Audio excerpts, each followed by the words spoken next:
Welcome back. Today we talk about the evolution of coding, from coding in MS-DOS with Turbo Pascal to AI-assisted vibe coding with Cursor. Joining us are 5 developers with decades of experience, ready to share stories, insights, and some laughs along the way. If you love software, this episode is for you.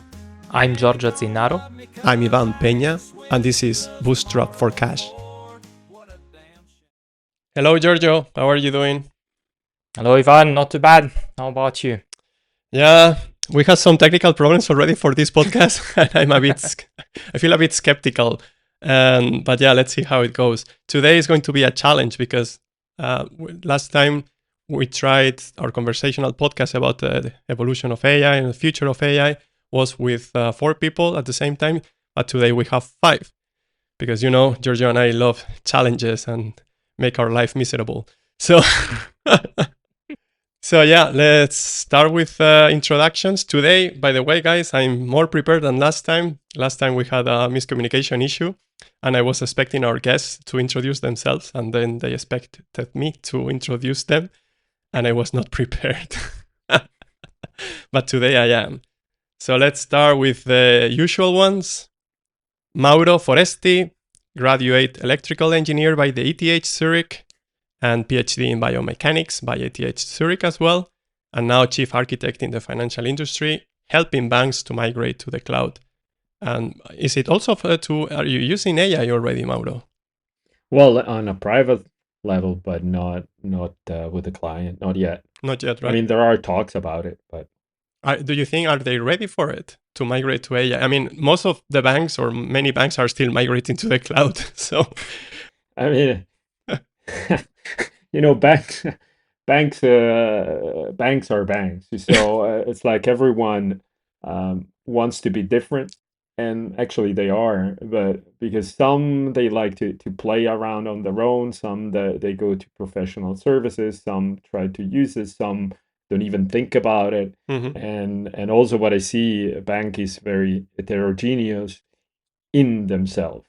So Mm-hmm. like inside they just, you might have like a team that is trying out AI for the chatbots with the client and so forth, Mm-hmm. but internally for the things where it matters most, Mm-hmm. they say no. So it's kind of like, It's interesting. So they want to expose the risk, but not internally. That's kind of counterproductive, right? I mean, I would start first internally, take the risk there, and then go to the customers. But they are doing the opposite.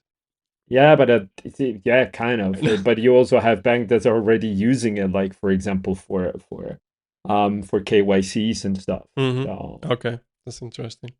So we also have Juan, Sanz, software engineer by the Polytechnic, University of Madrid. So actually, you are a competitor of me. I was in the Complutense, and he did his final thesis in the Illinois Institute of Technology. Actually, I didn't know that. I knew you were in Chicago, but I didn't know that it was to do your final thesis. Also, executive MBA by the Spanish Business School, and solutions architect at a major big tech company that we cannot name, currently focusing on the private equity industry. How are you doing, Juan, today? Very well. Good morning, everyone. Just a small correction. It was computer engineering. I know that software is important, but still, you know, hardware needs its place. I also did computer engineer, but nobody cares about hardware. We cannot, I mean, you know how long it took me to pass the exams for computer architecture? An architectural design. That was on playing with Assemble. This requires as well a recognition. Okay, sorry, then the correction. Juan is computer engineer. And then we have our new joiner, Marco Fischer, Master of Science in Informatics by the University of Zurich. Also master's thesis in the ETH Zurich with a product called ProductKing. You will tell us more about it now.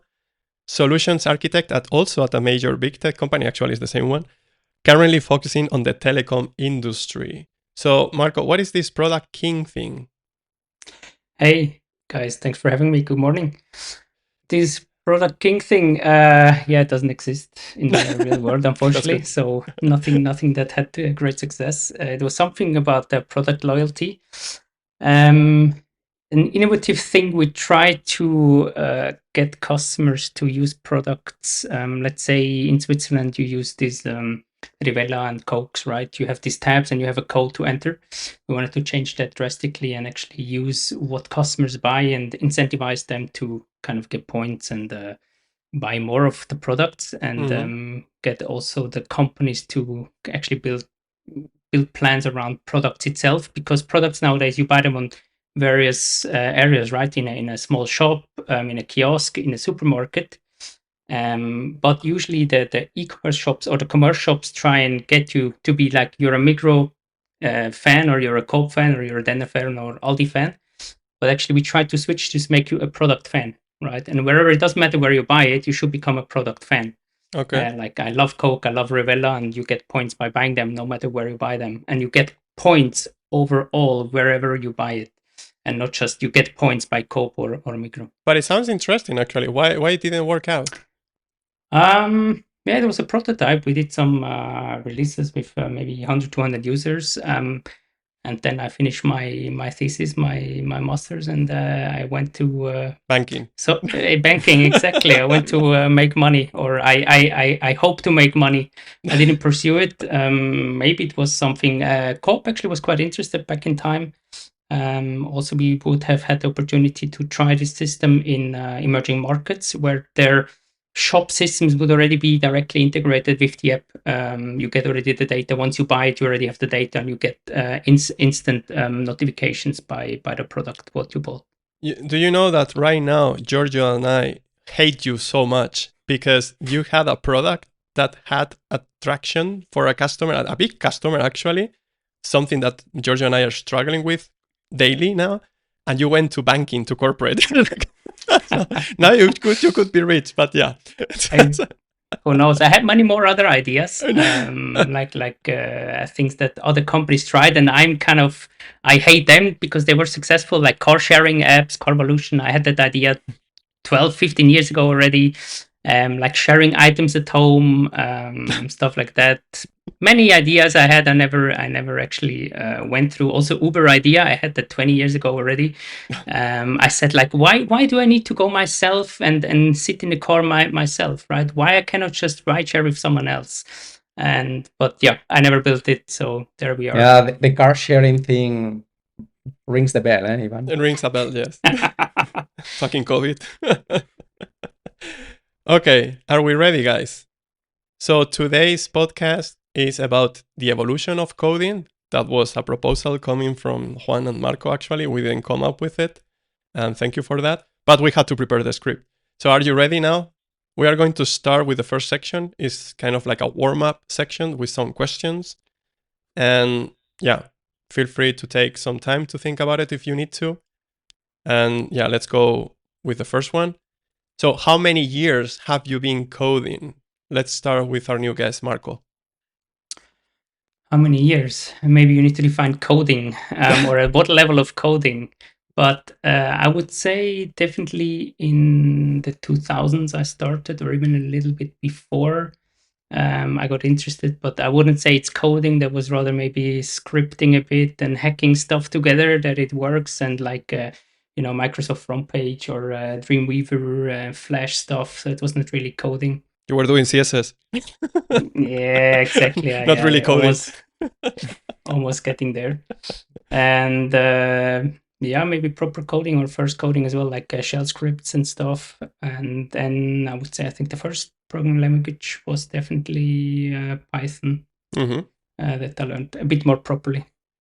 So 2000, can you repeat the year? In 2000, yeah, maybe just before a bit 2000, 1999, 2000, yes. So around 25 years or so, okay. Correct. Mauro? That's like Marco. Like Marco said, I mean, if you will call it coding, I mean, my first program, if you call it program, it was when I was about 11 years old. So like roughly almost like 40 years ago. So it was in BASIC. So it was in a Commodore 64. I was not even born, Mauro. Yeah, it was those things that you start, you have the documentation, you pick it up, you start reading, and you say, let's try it out, and then that's what it did. And then I remember he was saying on a cassette, because the tape, the cassette, they usually you use for music. Mm-hmm. So it was a tape player, and so I had to save it on there. I didn't have like the floppy. Mm-hmm. The floppy disk, so that was like the new thing, the floppy disk, right? Yeah, exactly. Yeah. Juan? So before programming, I think I started with MS-DOS, basically launching commands there in the terminal. Back in 1996, I think, when I had the first computer science or software engineer, or call it like that. I don't remember the name of the subject is in the school. And then when I started the university, somewhere 2003-4. And I remember one of the first programming language was probably, you will laugh about it, Haskell. Yeah, functional very programming. Nice. Interesting one. Yeah, Haskell. Nice. Was together with Ada. Nice. Giorgio, when you were born. Giorgio was born with a keyboard. Pretty much. So I always remember having a computer there. So when I was 9, my sister started software engineering at university, and I stole her books. It was C. Yeah, so 19 years ago, yes. Started learning C, and then C++. Slightly after, I guess it was her next exam, so next book. So you stole your sister's book when you were what? How after old? she was done with her exams, obviously. So just after she was done with C, I got her book because she didn't need it anymore. But how old were you? And I was 9 years old, so What yes, the fuck? 19 years ago. Okay. How about you, Ivan? Yeah, I mean, proper coding, probably 20 years this year. So actually, when I was 18, when I started university. Before that, I did my things with Visual Basic with a friend of mine, Jose Alberto. He was my sensei who introduced me to programming. But that was not really, for me, it was not really programming. For him, obviously, it was. He was another Giorgio. He started really early coding. So yeah, I would consider myself like 20 years ago when I started university. And I started with Pascal, which is a dead programming language, if someone doesn't know it. But yeah, we will talk about it afterwards. It's another warm-up question. So how did you guys learn? I think some of you already mentioned it, but yeah, let's follow the script because not all of you said it. Yeah, let's go with the same order, Marco. Yeah, I think also myself, in the beginning, I think reading a book, still back in time, at least when I properly started so in my apprenticeship, we definitely had a book of shell script, shell commands we had to learn, but then as well we had to learn assembler in Java. And as well we had books, and you read books about which kind of how do you learn programming? Literally a book. You read through a book of 300-400 pages, and then you go and you go on your computer and you test some of those. With a book, literally a book. And I remember even sometimes I had to commute because I was working also part time. So after my apprenticeship, I was working and studying, and I was getting the book in the train and reading page by page. And then later somehow trying stuff out, because at that time you didn't have connectivity in the train, right? You couldn't code properly. So also the battery wouldn't last anything. So you just read a book, and then later you go at work or at home and you try out stuff. I can tell you for sure that not everyone learned to code by reading. And I know for sure because I'm one of those. Mauro.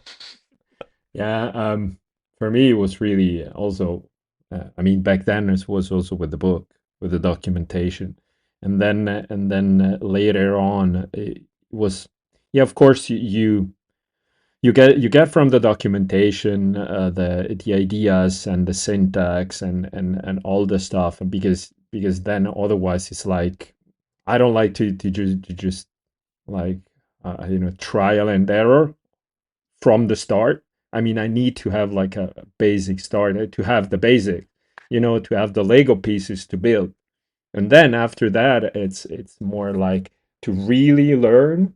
It's studying and analyzing existing code, trying to understand, reading the code and stuff like that. And that's where you start doing when I started to get better, is really at trying to understand the code and see, can I make it better? Every time that I had a code in front, it was kind of like, yeah, what did this programmer think?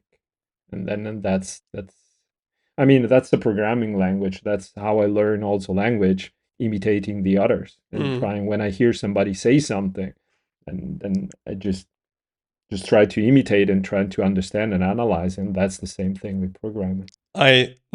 So you imitate people when they talk to learn a language. Don't they punch you back when you do that? Like punch No, you? in my head, Ivan. Ah, okay. In my head. In my head, Ivan. Juan? Me, basically, while I was studying, we had a bunch of resources, but I remember we had to do the Pac-Man game using a programming language. And with that Pac-Man game, we fought a lot. We also used graphic libraries, and we had to connect as well to a database to store, the game results, etc. It was one of the first probably exercises that put all the concepts together for me. But the real programming, when I started to work, because then I really saw all the process to make code better, design patterns, distributed systems, etc. So I think in the university, it was more like the concept, start playing with it. And then when I started to work with with you guys, Marquitos, then is when I really started to professionalize my coding skills. Professionalize. Yeah, let's talk about that. Let's talk about that. At least stuff worked, right? Juan, stuff worked. I think that's a good statement. I wouldn't say it professionalized. There was no static code analysis. It compiled. Let's put it like that. It compiled. It compiled. Giorgio? Yes, as I mentioned, books as well for me. My sister books. Datel and Datel, I think it was the first the C book. I was also part of a small community, old school forums. It was a nice one, not particularly large. I don't remember the name. It was kind of the introduction to open source in a way. So we were contributing to some projects. I remember with this guy who was also pretty young, only slightly older than me, we built our programming language. So he wrote the parser and compiler for this, and I wrote this bytecode interpreter and VM in C++. So it was like the introduction to open source and reading other people's code, which made a lot of difference in my experience. I initially started to read how others did things, learning how to read others' code and not just write it. I feel like that's when I was really learning. Yeah, in my case, it was not from books. I mean, sometimes I had to consult them a bit, but yeah, I'm not a good reader. I was never a good reader, and I will probably never be a good reader. And so, yeah, it was basically trial and error, or looking at someone else's code. But yeah, I learned like this. I hit myself against the wall, and then I stand up again, and then I hit again, and then I stand up until I don't hit again or I die. No library books, Juan. Ivan, come on. No. Library. No, I didn't read about library. No, I never had this. I never read this kind of huge books about programming, design patterns, and these kind of things. Never. So maybe, Giorgio, are you? It's a recurring joke, to be honest. I'm always coming up with, oh, you should. I'm reading this book. You should really read this book. Yes, I should. Can you find a YouTube video summarizing it? Yeah, it's actually always like Well, that. now you have LLM, but True. to summarize. But do you read them? Do you even read the summary? Sometimes, yeah, it's true. Actually, when deep research came up, right? I tried it once and I said, shit, but I have to read a lot. It could come up with I don't know, like 10 pages of shit, and it's like, I don't want to read all this, so I just fed it to a simpler model without deep research. It's like, do a summary. Yeah, I'm not really a good reader. So, what was your first programming language and IDE, Marco? It depends if you call it programming language, but no, I mean shell scripts, and then first one we had to learn assembler, but then I would say professionally using was definitely Python, Java, but I also went a bit into C#, .NET. IDE, I think in the beginning was mainly Vim, VI, of course, and then Eclipse, but not really my favorite one, but it's the first ones at least that existed. Yeah. Mauro? Yeah, the prompt, the IDE. No, I mean you see it as in 64, then you would just type it inside of the prompt, and then that. No, but then of course with of course Turbo Pascal, you were talking about Pascal, yeah, with the text editor, and then Bash script and stuff like that. But then when I started with C and C++, then it was Emacs, using it extensively. It was pretty also cool how extensive it was, Emacs. Well, it is. I don't know if somebody still uses it. I don't, but yeah, that was the bit. Juan? Since Marco and I are from the same generation, probably this is the reason why Eclipse. we use the same, exactly. Vim as well. I remember I started with Debian. That was hard to start with Linux. But then I changed to Ubuntu. I realized I wasn't that good in setting everything, on my own, especially the drivers that they were, changing constantly. And first programming language, of course, JavaScript and PHP when I was working in the network department in my university, but professionally, PL SQL, the most exciting programming language in the world. Ouch! That. We will come back to your favorite and the worst and the one you hate the most. Giorgio? Gonna go with C, and the IDE I think was called Dev C++.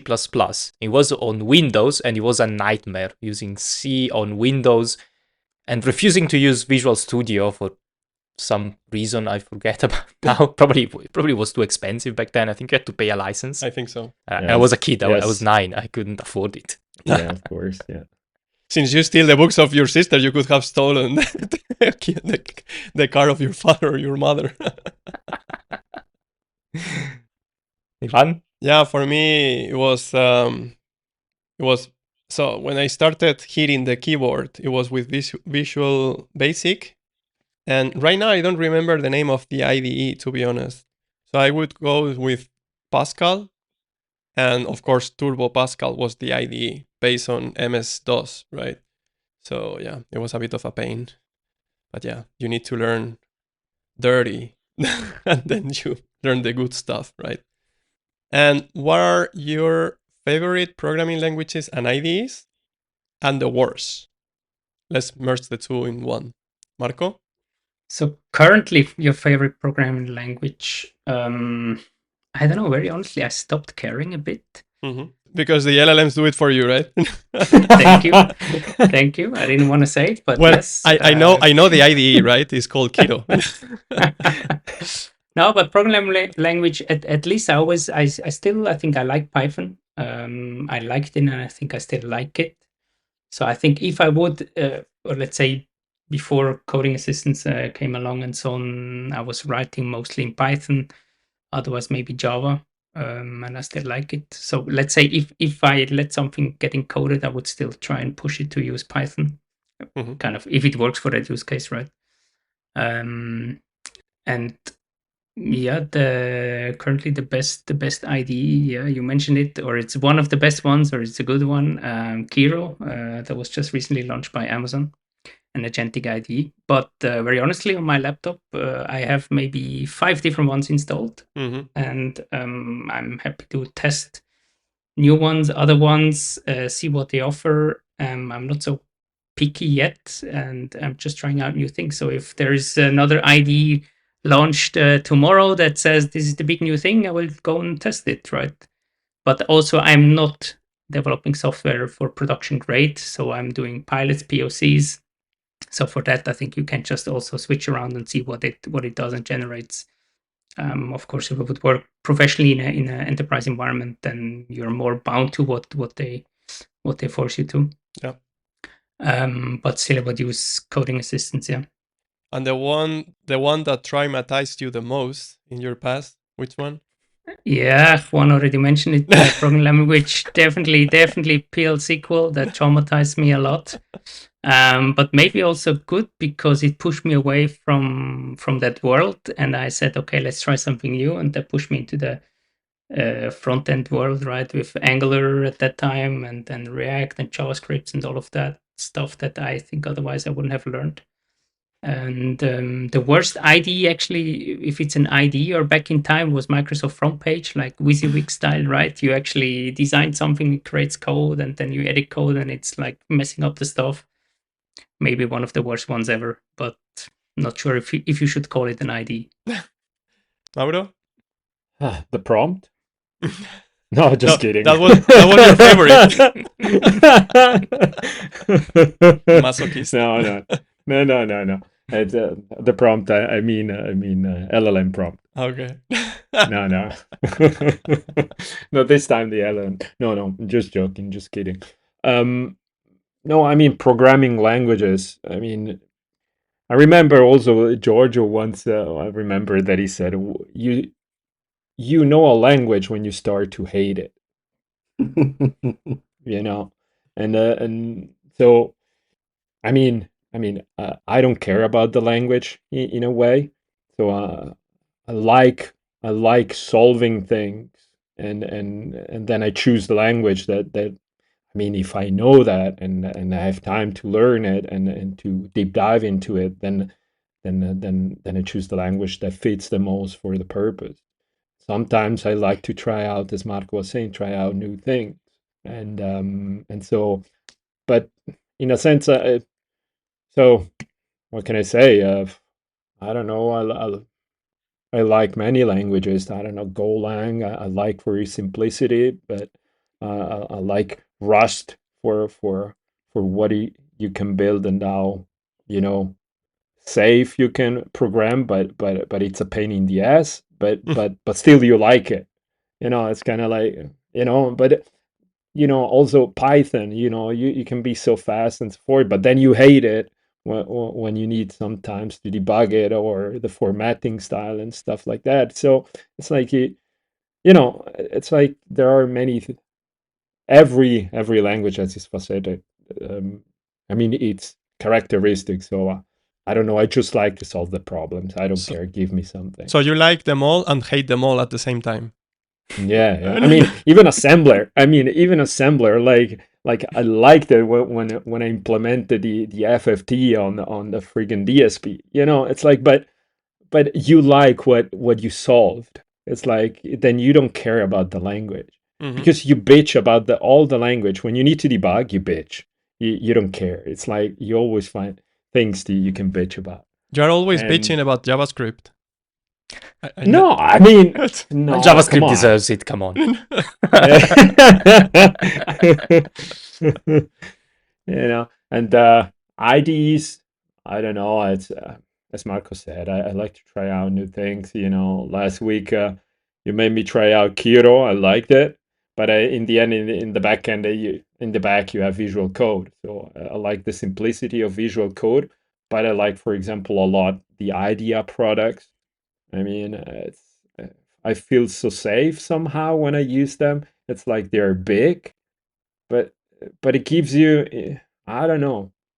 And but then also like tried out Zed when Giorgio told me to try it out. I mean, I don't know. It's like the day how you feel. Now it's the day that I feel coding on Visual Code or it makes good for that part, then I go. Then for other things you switch back to IntelliJ when you need to refactor and stuff like that. So yeah, so it's difficult to say. Juan. Very pragmatic. And as a solution architect, unfortunately, I don't have so much time to really dive deep into learning new programming languages or even, new libraries and frameworks. So backend, pretty much Python. I like scripting languages. They don't have to compile, and you can just write a couple of functions, put them in a Lambda, and it flies.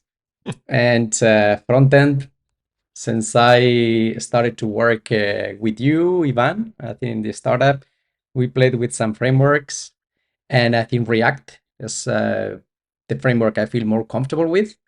It's also what I like about a programming language is if it has a big community. People out there that can help, right? Because I'm not a person who can spend so much time on it. So for me, I'm very solution oriented. So these two programming languages definitely have a lot of developers and huge communities, and that's something that from my point of view is an asset. And IDE, Visual Studio. That's pretty much the one. And of course, it's minimalistic in that sense, like Mauro mentioned. So you can really put the plugins that you want to. You have it all. I mean, take into consideration, guys, that we are coming from the ages of PL/SQL. Giorgio? As Mauro was saying, I think there are two classes of languages. The ones people hate and the ones that nobody uses. So I guess you just learn what you hate and the ones you hate the least, the less problems than others. And somebody mentioned JavaScript, and yes, JavaScript is up there, is one of the most hated for a good reason, for many good reasons, I would say. So I will double down on the hate on JavaScript. Although when you get TypeScript on top, it's not that bad, let's be honest. Totally agree. But yeah, I would say I would also go with, yes, having a community around, especially if it's about building a production thing, something that you really need to use. Yeah, having a good community around it, having good tooling around it, right? Packages, the bundlers, package managers, that's also very good. And something I don't like, for example, of JavaScript and TypeScript that we mentioned before, so much fragmentation in the ecosystem. Yes, there is a huge community, but you also have 1 million ways to do things, and none of them is particularly good. Maybe with Bun now things may get better, but it's really uphill. On the other end, you can have a language like we mentioned Golang earlier, a good community. There is a simple way to do everything. Yes, maybe you can struggle a bit when it comes to cross-compiling in some weird scenarios where you've got some C dependencies, but overall the developer experience is top-notch. That's something I really like. And yeah, ID Cursor, probably the one I hate the least nowadays, because I feel very productive. I don't like that it's, let's say, it's Visual Studio below, or Visual Studio Code, sorry, and I'm not particular fan of that, but I feel quite productive in it, so that's good. I also have high expectations, high hopes for Zed, that was mentioned earlier. And of course, with VI bindings everywhere. Yes, yeah. Oh, that's a must. Oh yeah, that's a must. And I was going to trigger Mauro. Yeah. Yeah. On my side, I have really good memories of a programming language I learned in the university, which is called Prolog. And it has the programming paradigm is logic programming. It was based on rules. So basically you would define the base knowledge with certain rules, basic that is like a child. A child has certain basic rules, inherited or whatever you want to call it, and from there it learns. And this language, it was interesting because from those rules, it could create new rules on the fly dynamically and introduce them in the base knowledge base. So it actually was learning. And it was interesting because back then it was like magic for me. It was my introduction to artificial intelligence. Actually, Prolog was extensively used in artificial intelligence back then. I guess this is not the case anymore. I don't know. But I really liked it, and I had a really good experience with it. I never used it after university because, in the market, you just adapt to whatever you have to. But yeah, that was for me. I had really good memories of this programming language. The IDE, my favorite IDE is Cursor as well, or VS Code, we could say. Because as Juan said, is really lean, minimalistic, is fast in comparison with all of them you mentioned, except for Z. Z is probably right now one of the fastest because actually they claim that, and it's implemented in Rust. And the worst ever programming language, I don't know, to be honest. I would need to think about it. Right now, I don't feel traumatized by any of them. But in IDE, for sure, I can say clearly, Xcode is really the worst. I mean, Apple might be really good at user experience with many things, but their IDE is complete shit. I really hate it. I don't know why, but it's just like that. So some of you mentioned something already, but should we say what is the programming paradigm that you like the most? Because some of you say it's like it depends on the use case. So I guess here you will answer the same. I think I didn't even know so many existed when I checked, honestly. Yeah. So I was like, oops, wow, okay, interesting. Rule based, definitely no way, man. No, I didn't like it. I had some rule engines to implement. That was nightmare. That I didn't like. Although Prolog sounded interesting when you just mentioned it. Mm-hmm. Otherwise, no. I think I don't care so much anymore, right? Okay, Mauro, the same.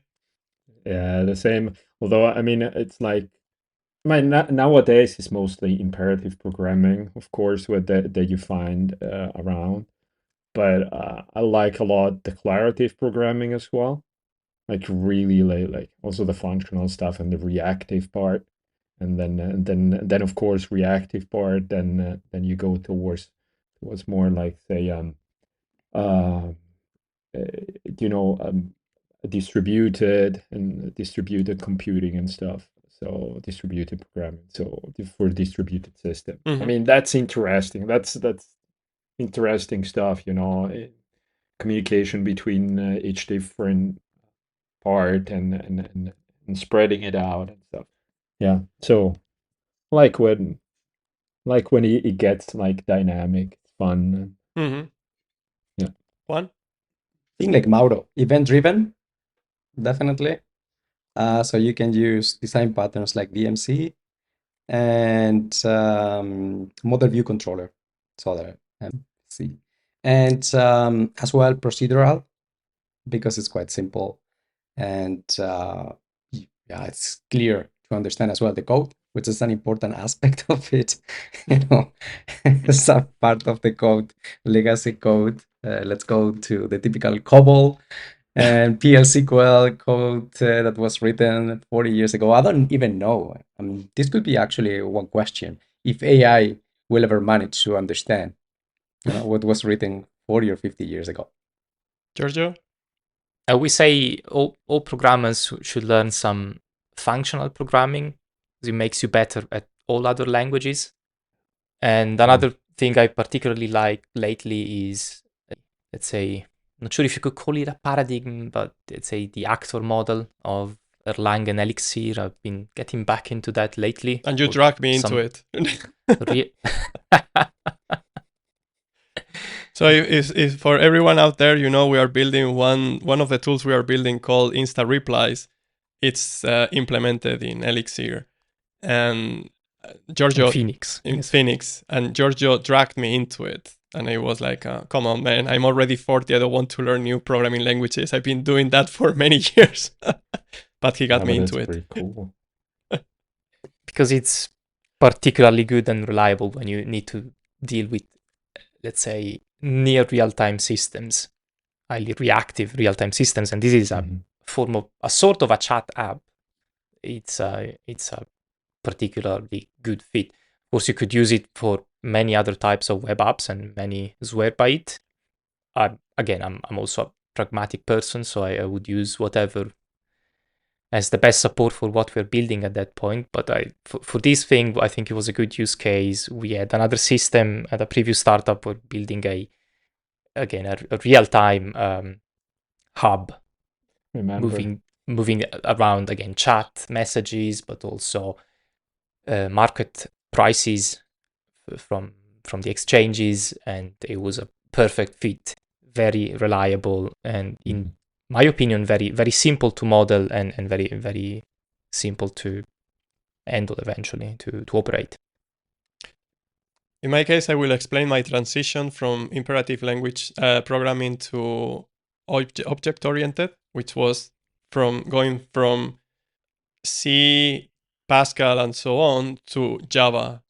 And I remember the first feedback of my first project built in Java, because I never did object orienting before. I was used to, go to the main and code there everything, maybe add some files to do some encapsulation and all that. And suddenly you get this thing called objects and classes, and I didn't know about them. And my teacher, remember the feedback of my teacher is like, Ivan, maybe you should extract the code that you put in the main function and put it in these nice things called classes. But I don't know about that. It reminds me of something, but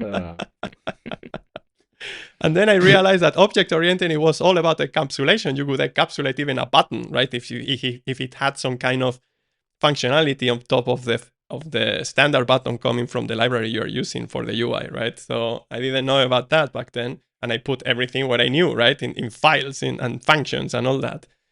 And then the guy told me, this is not object programming. But you could see everything at once. Come on, Ivan. So let's go with some interesting discussions in the dev community. Are you for tabs or spaces, Marco? Tabs. Tabs? Good. That was quick. Mauro? Bike shedding. By what? I mean, it's a typical discussion for bike shedding. I mean, whatever, whatever the team likes, whatever the formatter does, I don't care. At least, I mean, as long as there are like common rules, within a team, then whatever. Leave it to prettier. Let me care about other things. It's like, if you're down about like complaining about the tabs or the spaces, then you're in a pretty good situation because everything else works. Like. Juan? Automatic spacing. No, the IDE should do that. Giorgio? Both. Very politically correct. No, but no joke. I also cannot live without an auto formatter anymore. I need it. Go format, which is probably the one who really made the concept popular lately. Oh yeah. They actually use both, because they use like tabs for spacing. Oh no, well that's wrong. Tabs for indentation. So like if you go inside a block, like inside a function, you've got tabs to go to indent it. But then you have alignment in some things, like in structs, you need to align things, and they use spaces for that. And I think it's brilliant, because you don't even need to think about it. You don't even know that that's the case. Mm-hmm. It just works. So ignorance is happiness for you. Yes. Perfect. Then, yeah, I mean, for me, it doesn't really matter either. And the other day I remember cloning one of our repos that was not configured to use prettier. And I remember when I saved and the code didn't format automatically, it was like a catastrophe for me. It was like, what's going on? It brings up some memories. Why is the code not formatting? And yeah, it was not configured to do that. And I was panicking. So yeah, I guess I don't care. It's just I delegate on the IDE to do that, or the framework we are using. Static or dynamic typing, Marco? I don't know. I like both a bit. In static, you get it. You know a bit better. First of all, what the object is, and dynamic. Well, you just see it in runtime. But I think as long as both works, I don't see a big issue.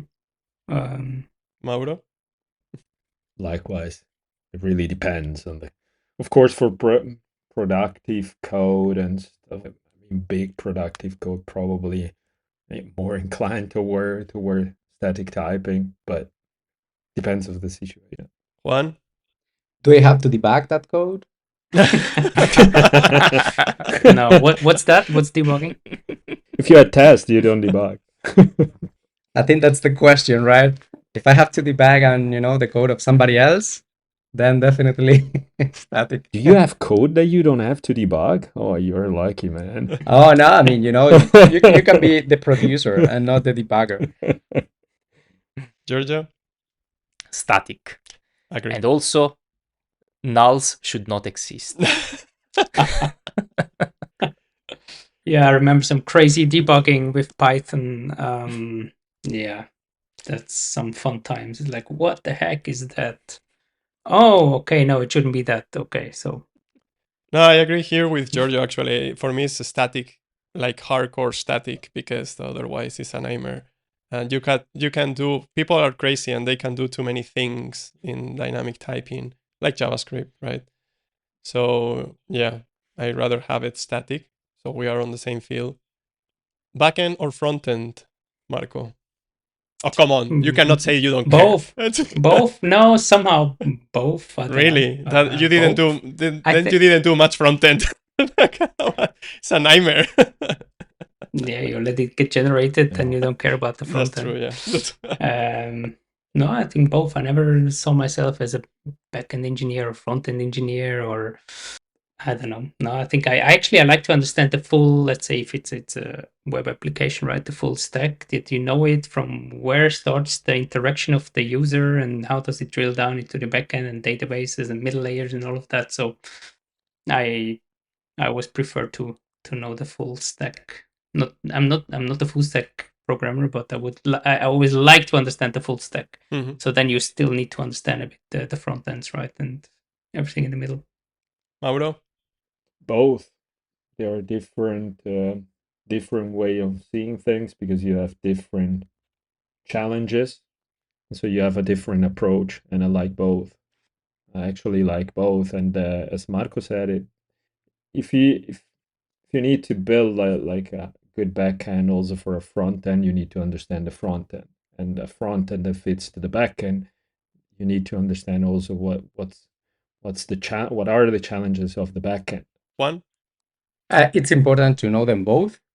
Now you have to, from my point of view, choose the battle you want to fight.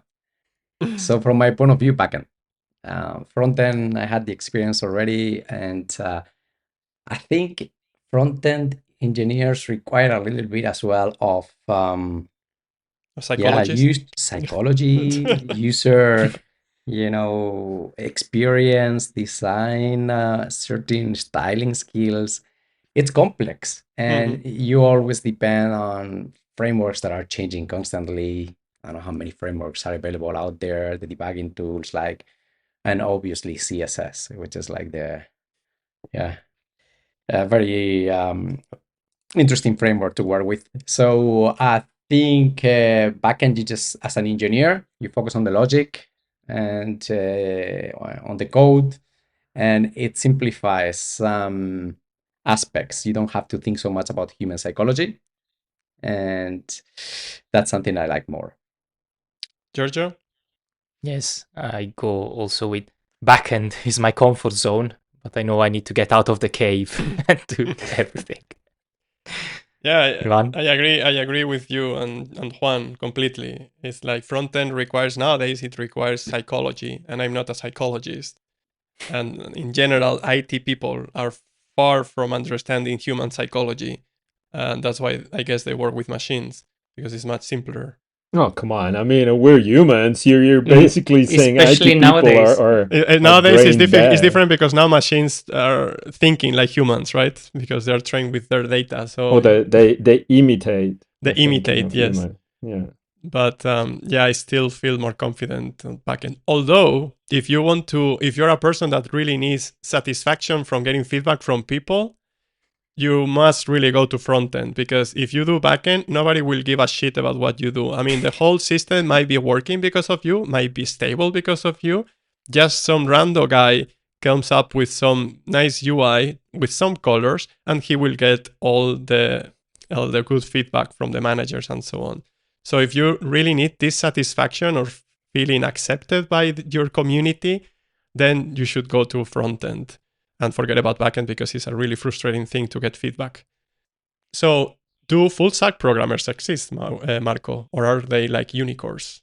I think they can exist, or they exist. Do they? I think. I mean, do you know someone that is very good at both of them? Like really professional, both of them. Professional, define professional, but I mean, a person that is good at backend, really good at backend, and understands the styling thing, and like, it has some like good taste to come up with a good front end.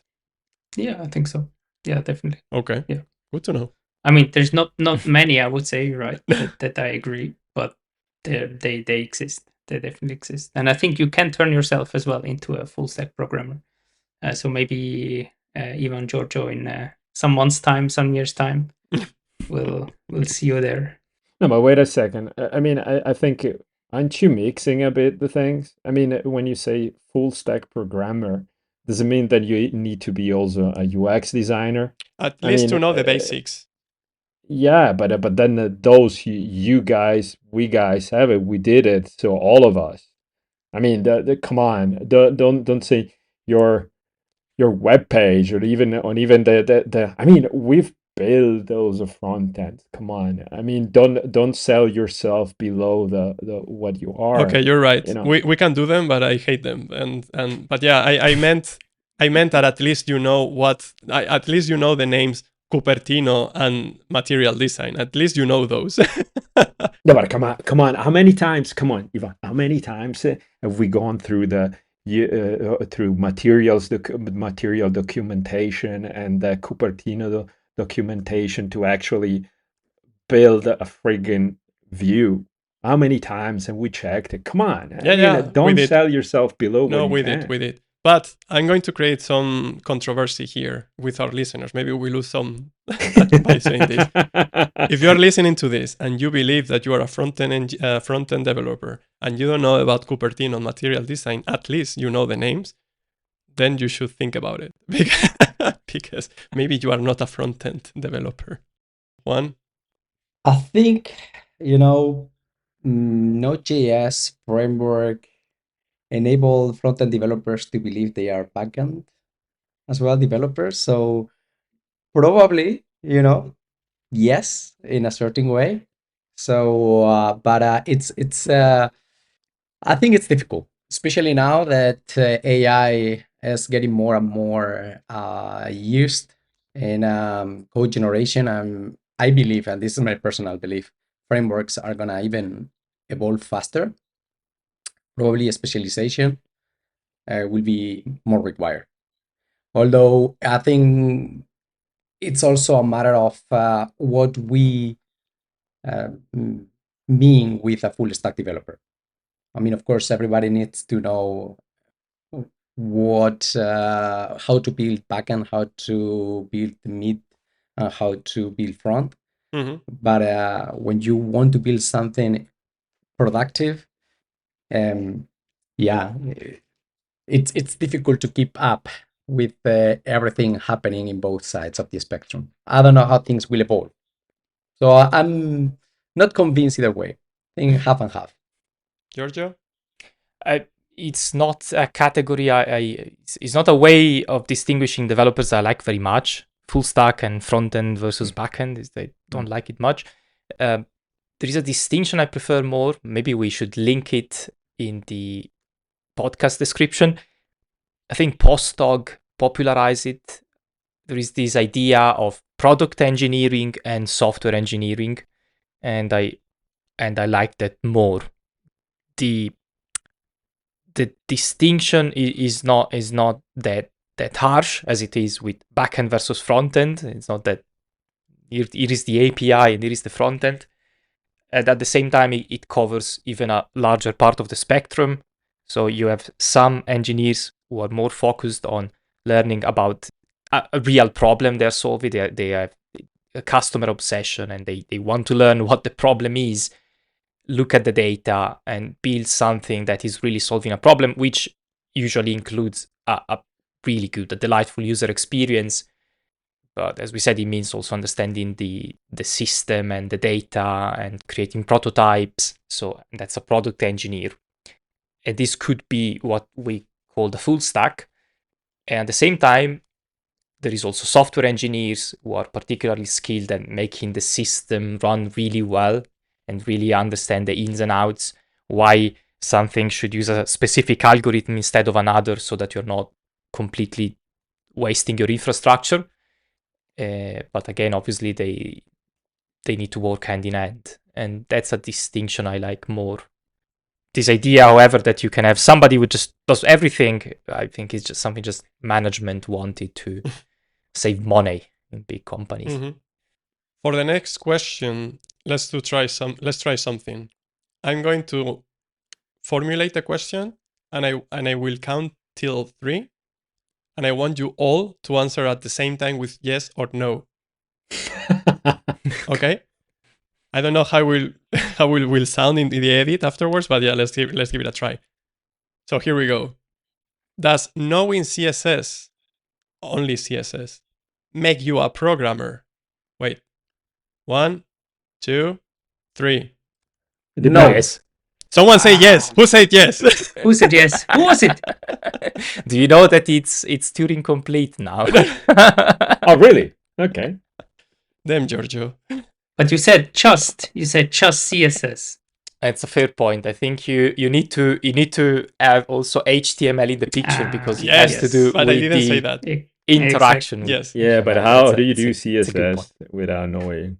No, there are also people. HTML? Yeah, but there are people that were good at CSS. I mean, there were True. designers. There were designers that could do only CSS, but not HTML. No, but you at least need to know a bit of HTML. Come on. Come on. No. Ivan. The question was only about CSS, Mauro. No, and then I would bring the question in, what makes you a programmer? Mauro, we are in the warm-up questions, and it took us more than 1 hour to get here. And I was expecting half an hour, so I completely underestimated these warm-up questions. I mean, I actually if we could do time estimates, we wouldn't be software engineers. I was actually looking at the question, and I say, geez, I mean, this is going to be a long book. I was expecting you to answer quicker, but it was maybe too I was fast before. So then we can combine the next one. By the way, Gemini gives mini point to Giorgio and says that somebody who knows only CSS is a programmer. Gemini is saying that. Yeah. I won't trust Gemini. Okay, don't trust Gemini. So okay, let's combine the next 2 last questions of this section. So what's your take on 10x programmers? And then what's your take on speed versus quality? Marco? I didn't hear about that before. Mm-hmm. And if you would have asked me maybe a year ago, I would have said, oh yes, they existed or they exist. We call them differently, like distinguished engineers. But nowadays, I don't think so anymore. Because of AI, you mean, right?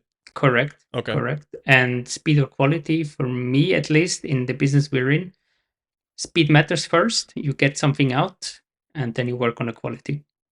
Mauro? Yeah. To make it short, I agree. I agree with what Marco said. Juan? Yeah, I think the 10x programmer, it's a bit simplified. So we have to take into consideration as well how this programmer, the dynamics with the rest of the team. And just to say something, I mean, I agree with Marco and Mauro, but maybe to mention something as well. Additionally, in Lean Startup, the book, they say never rely only on a person, because if that person leaves or has so much power, then the entire company depends on. So, yeah, I believe that in the power of a team. Because who's going to touch then the code? Giorgio? Yes, I also have conflicting feelings about this whole discussion. Of course, I've met some really good engineers, know a bunch of things and maybe faster than others, but in the end, to have good quality and also to keep being fast in the long run, because it's one thing to have a prototype ready in one day that does half of the things, or at least on the surface it looks like it does those things.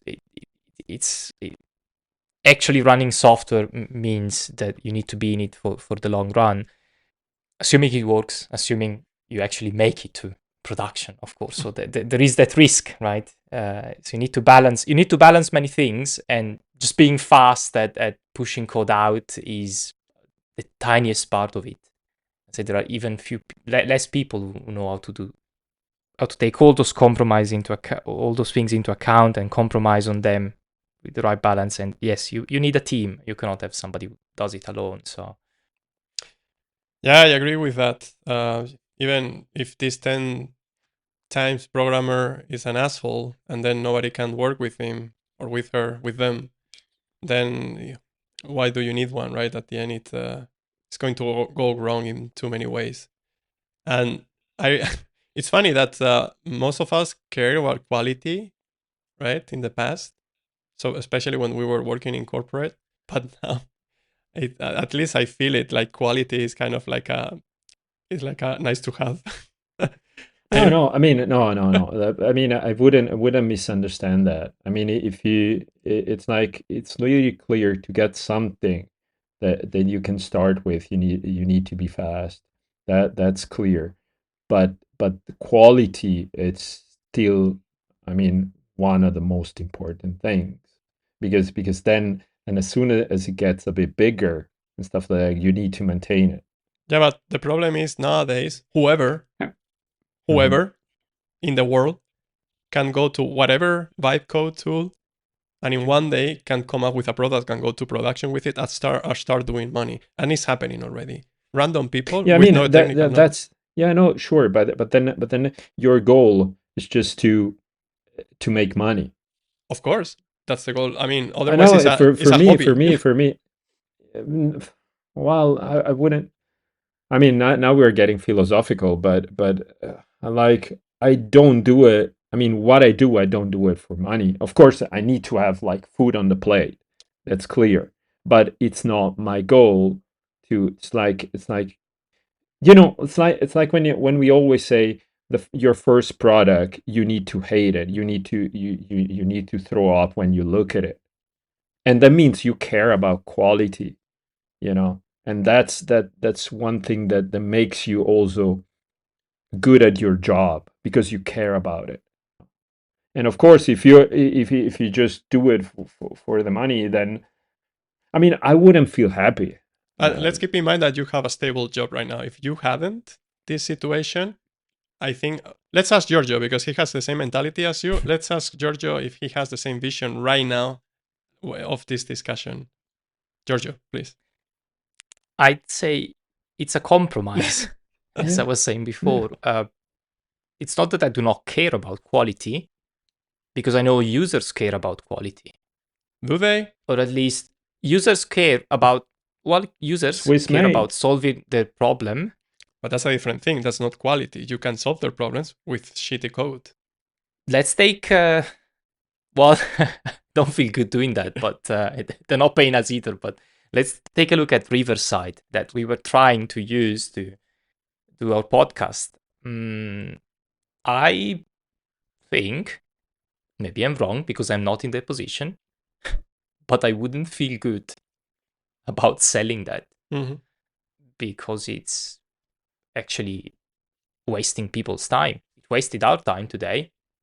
That's clearly not it's not even okay. It's like also quality is not a yes or no, and it can mean many things. As a user, I obviously don't care much about how they manage their code internally, as long as it reflects on a good user experience, and again, something that works. So quality to me, it's that. I also know that it's often what you do not see that makes something high quality. So the shiniest UI may not mean high quality, but it can be a sign of it. Also, well-written code, well-tested code, while you do not see it, and it's not taken for granted that it means a good user experience, but it can be a sign of it. So it's a mix of things. And again, quality matters at least on some level. So there are some things that your software needs to do, and on those things, quality matters. The problem often is trading off just the wrong things, which is that one of the hard parts of our job, again, understanding what the customer is trying to solve. So having a lot of quality on that part, on what's actually solving the customer's problem, maybe knowing where to compromise so that you can be faster and build cheaper so that you can, of course, be profitable. So it's a really hard trade-off. And I need to say, yes, I have learned how to be more pragmatic lately, so that I know where I can compromise and where I cannot. And that's not easy.